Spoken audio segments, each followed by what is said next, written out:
On my 62nd birthday, my daughter told me I didn't exist anymore.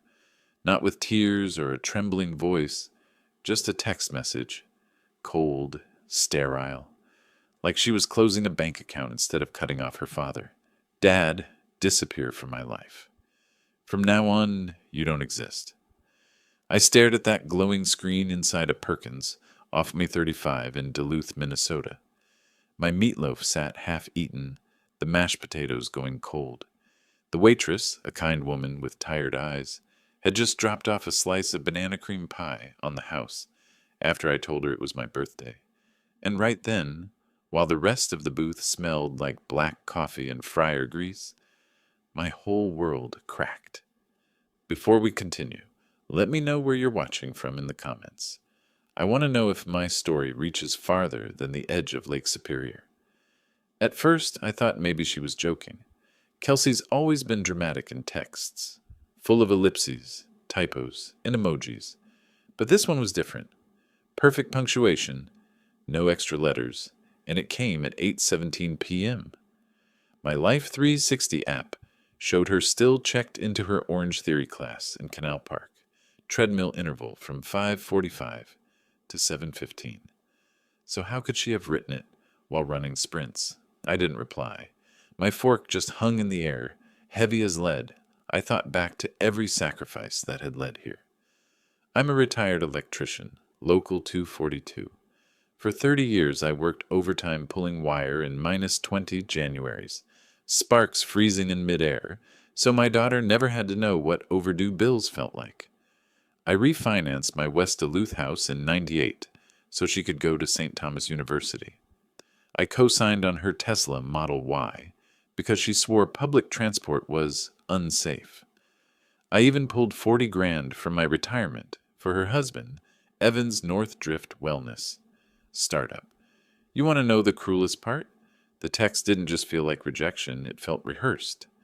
I'd heard that same phrase before, we need space. Back in September, when Evan was holding her phone during Sunday dinner, he said it casually like it was his line, and here it was again, but sharpened into a knife. I kept eating because that's what men like me do. We chew, we swallow, we hold it in. But the pie tasted like cardboard. When I got home, I went straight to the hall closet. Buried under winter coats was a banker's box. On the flap was a yellow post-it in my handwriting. Vanguard 529K. Inside were copies of every tuition bill, every promissory note, every document that proved I wasn't just her dad. I was her safety net. There was even a manila envelope stamped UCC1, Evan Wellness Note, a loan I had secured with his signature, his personal guarantee. That box used to feel like love. Now it felt like evidence. I sat at the kitchen table, lights off except for the glow of my phone. My thumb hovered over the reply button, then over Evan's contact, then over my lawyer's number. The urge to beg for an explanation wrestled with something colder. Resolve. If my daughter truly meant those words, then every cent, every asset tied to my name was standing on quicksand. And if she didn't mean them, if they weren't hers at all, then she was trapped in something worse than silence. Then came the second blow. My email pinged. An Experian fraud alert. New account opened with Kelsey's social security number. Care credit, $9,874. Cosmetic dentistry in Minneapolis. My stomach dropped. I never taught my daughter to lie, much less to steal, which meant someone was using her identity, right under her nose. I clicked deeper and saw the timestamp. The application had been filed during the exact same Orange Theory class she was at. Treadmill, heart monitor, calories burned, while a stranger, or someone close, was taking her credit for a joyride. I put my phone down and walked to the window. Outside, the streetlights glowed on snowbanks hardened by weeks of plows, the kind of winter where nothing moves unless you force it. Inside, my hands stopped shaking. I wasn't just hurt anymore, I was awake, and that's when I made 2 phone calls, not to Kelsey, not to Evan. The first was to my credit union, the second was to my lawyer. What I set in motion that night would dismantle everything Evan thought he owned.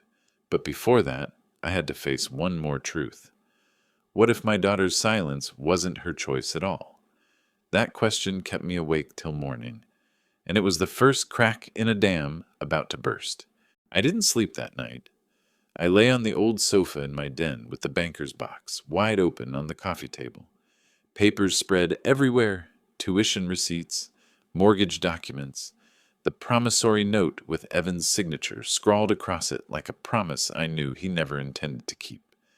My house smelled faintly of cedar from the wood paneling I put up myself back in '99. It used to be a room of pride.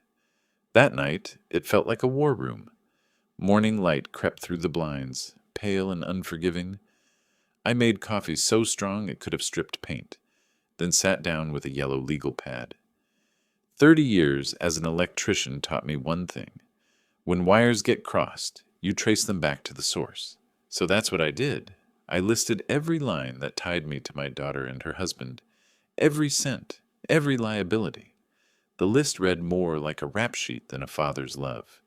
There it was, in black ink, $82,400 for St. Thomas University, a Vanguard 529 with nearly $94,000 still sitting idle, thus a $150,000 note to North Drift Wellness LLC, secured by a UCC1 filing on their inventory, and the Tesla Model Y, $739 a month, technically in both our names, but insured under mine for the discount. Each line I wrote down was a nail in the coffin of my own boundaries.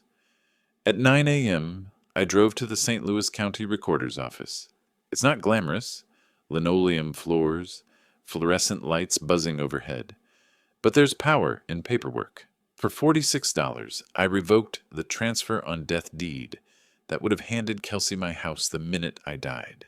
The clerk stamped it with a heavy thud that echoed in my chest. It felt like cutting an umbilical cord no one talks about. I didn't stop there. I called Vanguard and had the 529 temporarily reassigned to my late wife's goddaughter, just a placeholder until I figured out something better. Then I called my lawyer, Harold, a man with snow-white hair and the patience of Job. He listened as I described the text, the fraud alert, the history of helping. When I mentioned the UCC1, his voice sharpened. If that business defaults, you're not just a creditor. You're a secured creditor. That means you can seize assets. Evan probably doesn't realize that sentence hit me like a surge of electricity. For the first time in months, I wasn't powerless. Still, I wrestled with guilt. What if Kelsey didn't know? What if she was caught in Evan's web, repeating his words because she thought siding with him was safer than siding with me? I remembered how she used to bite her nails when she was nervous, the way she'd tuck her hair behind her ear when she was lying about sneaking out. In the text, I could almost see his fingerprints, not hers. But then came another blow, the kind that knocks doubt right out of you. Around noon, I got an Experian update again, another account. This one a Care Credit expansion, same day, different provider, $7,200 for detox panels. My daughter's name, her social security number.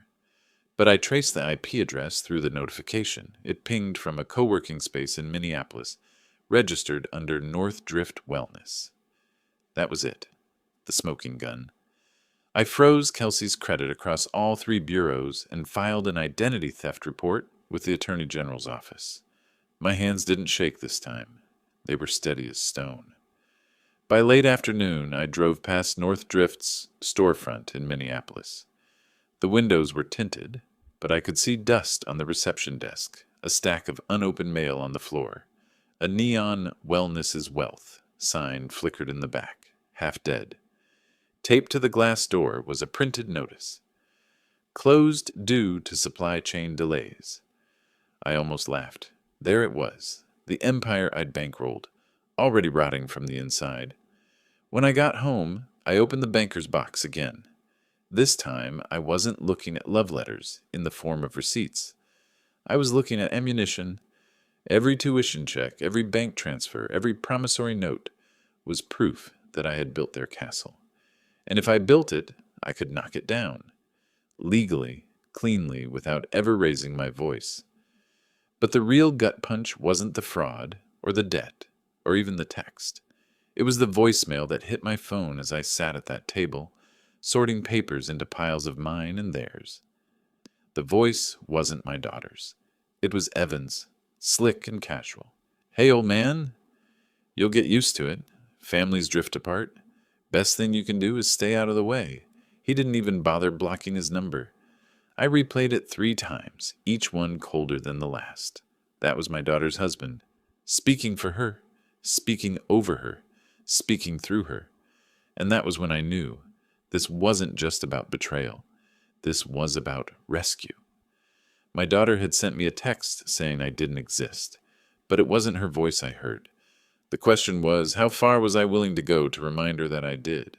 The answer came a few days later when a deputy sheriff called my lawyer with an update. A supplier had filed a mechanic's lien against North Drift Wellness. If we moved fast, we could petition the court for replevin, seize the assets before they disappeared into the night. I set the papers down and stared at the phone in my hand. My daughter's silence was a wound, but Evan's arrogance? That was a fuse, and I had just been handed the match. The morning after that call from the deputy, I drove down to Harold's office in downtown Duluth. Snow was coming down in thick sheets, the kind that muffles everything, makes the whole world sound like it's holding its breath. My tires crunched over salt and slush as I pulled into the lot. Inside, Harold had already laid out the papers, petition for replevin, lists of inventory, receipts linking every item inside that so-called wellness studio to my loan. It felt surreal. For years, I'd seen myself as nothing more than a checkbook with a pulse. Now I had leverage, not anger, not empty threats, but actual legal power. I signed my name at the bottom of the petition, my pen steady as if I'd been waiting for this moment all along. A week later, I stood on a sidewalk in Minneapolis, watching as 2 deputies from the Hennepin County Sheriff's Civil Unit unlocked the doors of North Drift Wellness. The storefront smelled like lavender oil and failure. They read off serial numbers while snapping photos, cataloging 3 infrared saunas, 2 $12,000 massage chairs, a cold plunge tub, and shelves of overpriced supplements labeled with phrases like cellular renewal. I didn't touch a thing. I just stood back, hands in the pockets of my old Carhartt, watching. This wasn't a smash and grab. It was precise, surgical. The law was my scalpel. Then Evan showed up, hoodie, Allbirds sneakers, cell phone already recording like this was some Instagram stunt. He puffed up, waving his arms, insisting it was all a misunderstanding. He even tried to pull Kelsey into frame, calling her my partner in business and life. But the deputies didn't flinch. One of them read aloud the clause from the note with his signature, his personal guarantee, the look on his face when he realized his own name had turned against him. That was the first crack in his mask. And then Kelsey walked in. She looked smaller somehow, shoulders hunched inside an old Duluth pack hoodie.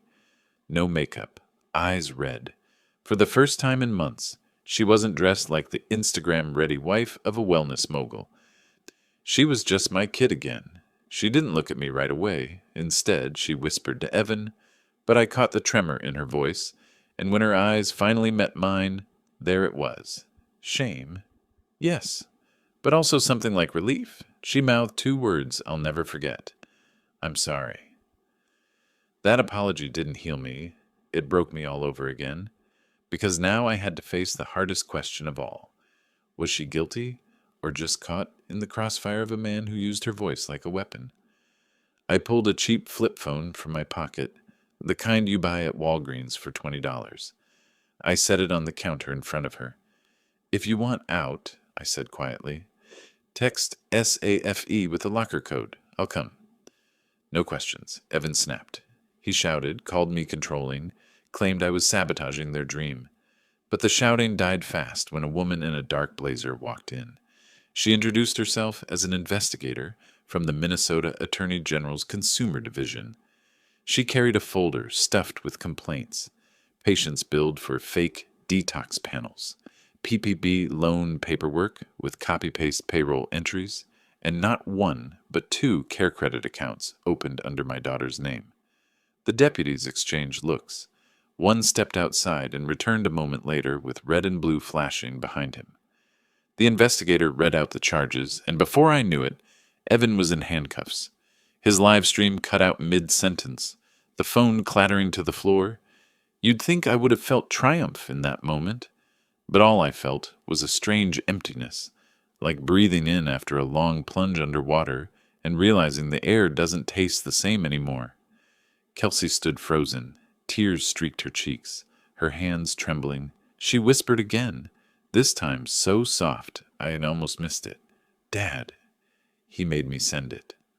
That was the final twist, the one that cut deepest. The text that had gutted me on my birthday, the words that told me I didn't exist.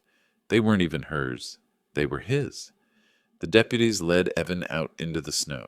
He tried to shout something back at me, but the wind swallowed it whole. Kelsey stayed behind, hugging herself, staring at the empty space where his empire had stood minutes before. I walked outside, the cold biting through my jacket, and leaned against my truck. For the first time in months, I didn't feel like I was drowning. I felt steady, grounded, but the question hung in the air like frost. Did I save my daughter from him, or had I just torn down the only life she knew? That night, back in Duluth, I poured myself a glass of cheap bourbon and sat at the kitchen table with the banker's box.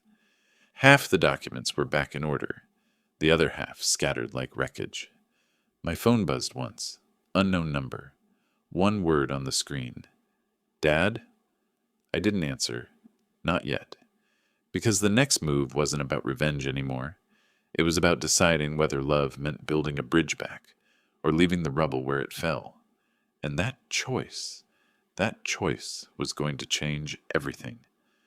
When Evan was hauled out of that so-called wellness studio in cuffs, the whole block seemed to hold its breath.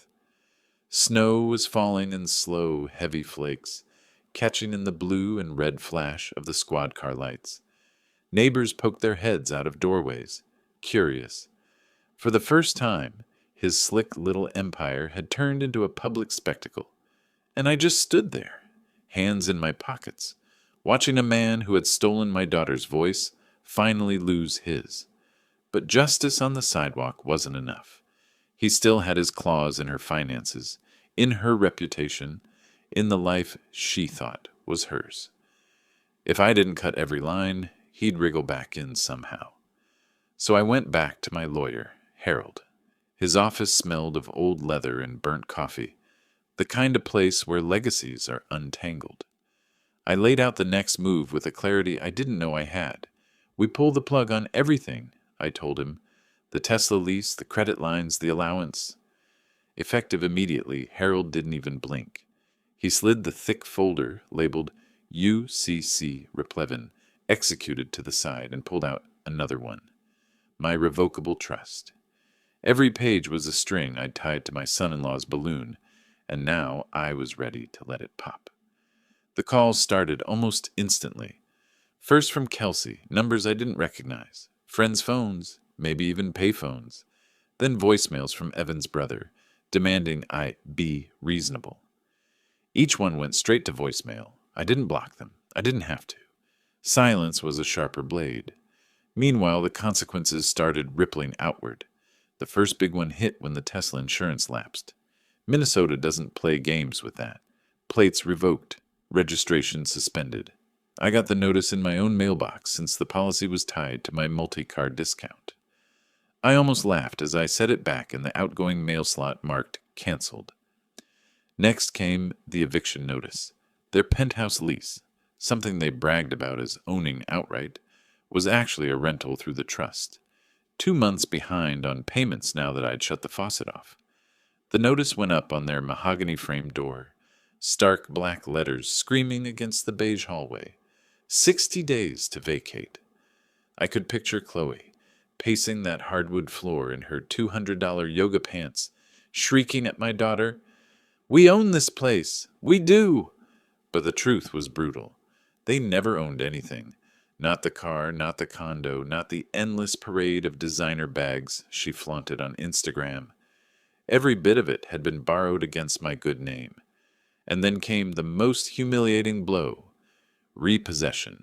Her Range Rover, the one she used to post selfies in with captions like Boss Babe Energy, was hauled away on a flatbed in broad daylight. Neighbors filmed it. The doorman didn't intervene. It was all paperwork, all legitimate. Lessee, the Thorne family trust. Account status, delinquent. That's when the panic turned to desperation. I knew because the voicemail shifted from rage to pleading. Evan, his voice hoarse, left one at 3 in the morning. "You're destroying us, old man. You don't understand.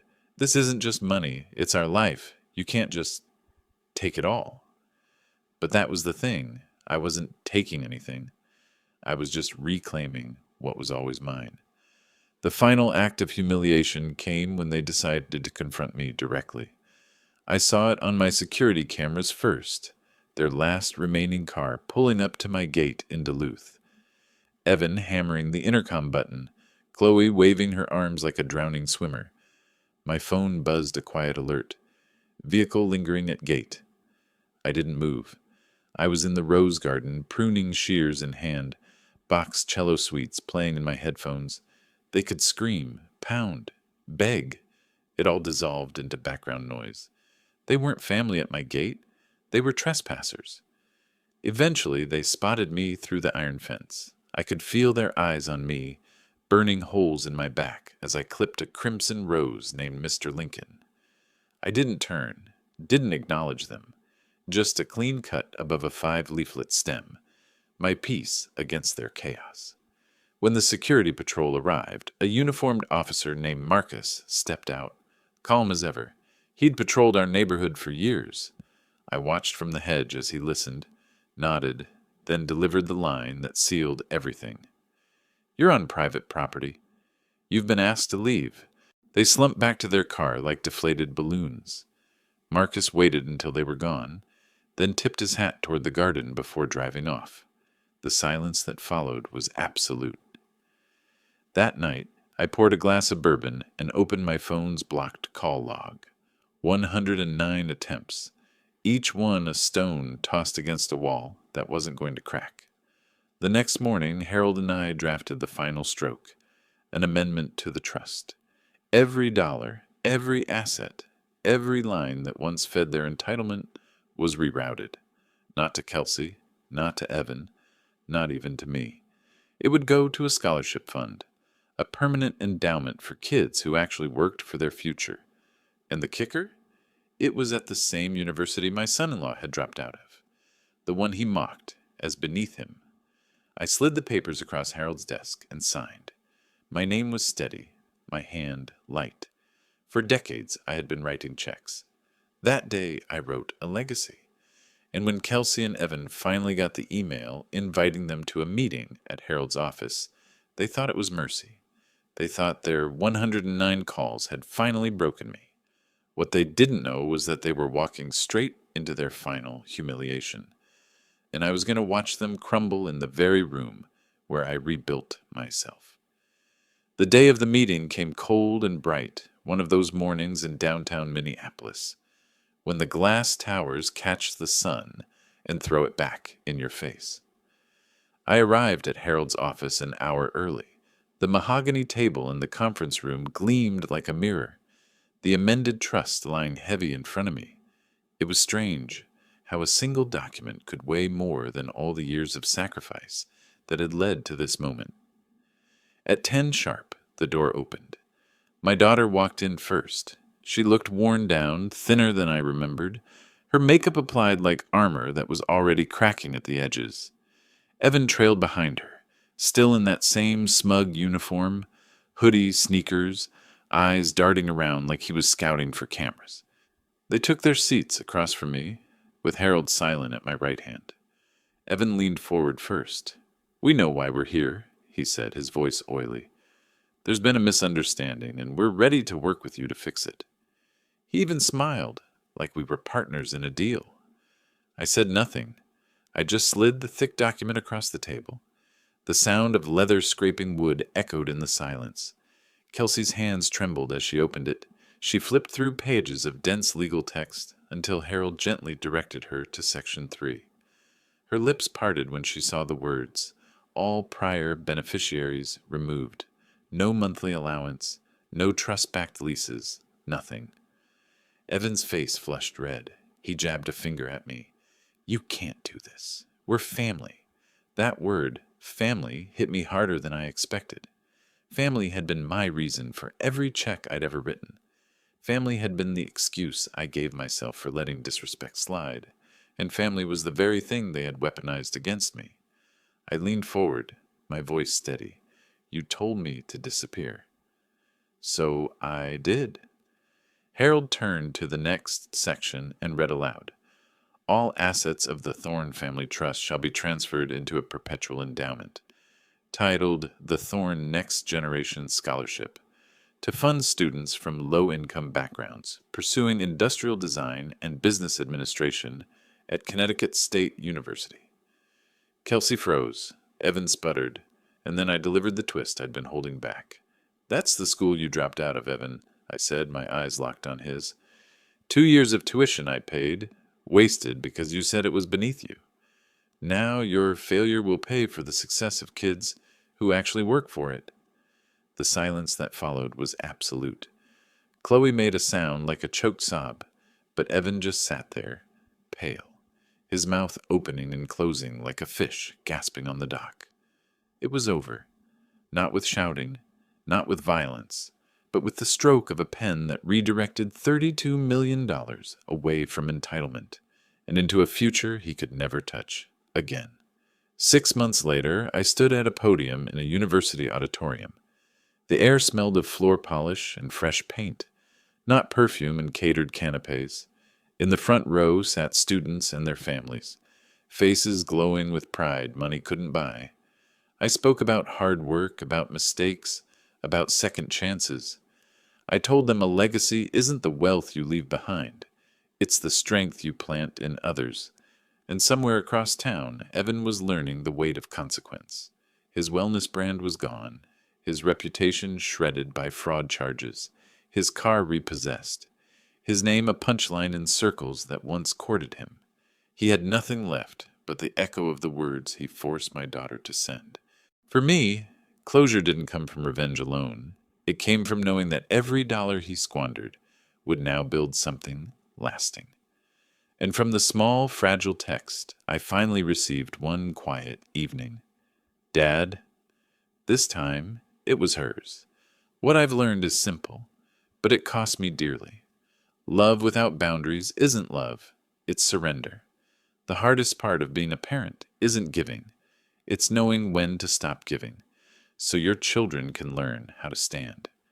Have you ever been in a situation where someone you love tried to erase you, only for life to hand you the chance to reclaim yourself? Share it with me in the comments. I'll read every one. And if my story spoke to you, stay with me here. There are more truths, more scars, and maybe even more healing to come.